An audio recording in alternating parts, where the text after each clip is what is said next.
చెవిలో ఏ పురుగులు చేరినట్టున్నాయి. బాగా నవ్వు పెట్టేస్తుంది. సాయంకాలం స్నానం చేయాలబ్బా, లేకపోతే జిల వదిలేట్లేదు. నాగప్పలో నేరేడు చెట్టు దిక్కు పోనేకూడదు. పురుగులన్నీ చాలా ఉన్నాయి ఆడ. ఈ బాలామృతం చాలా తీయగా ఉండదబ్బా. ఇవాళకైతే కడుపు నిండా చిక్కినది. ఎవరన్నా వచ్చేలోపే పెరిపెరిని తినేయాల, లేదంటే రక్కేసి తరిమేసి వాళ్ళే తినేస్తారు మట్టసంగా.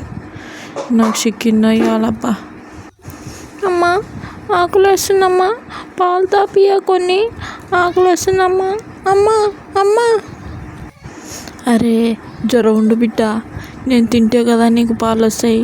ఆనిక నువ్వు కడుపు నిండా పాలు తాగుదులే, కాసేపు ఉగ్గుపట్టు.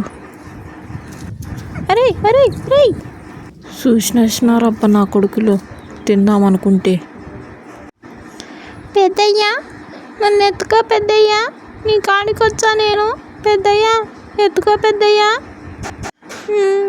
అమ్మా నువ్వన్నా చెప్పే, పెద్దయ్య కాడికి పోతా కాసేపు, ఎత్తుకోమానమ్మా. ఆ సురేష్ కూడా చిక్కోలు నా చేతికి ఒక్కేటికి పండి పెడతాను అన్ని. రాని కొడుకుని నా కొబ్బరి చెప్పి ఎత్తుకుపోతాడాడు.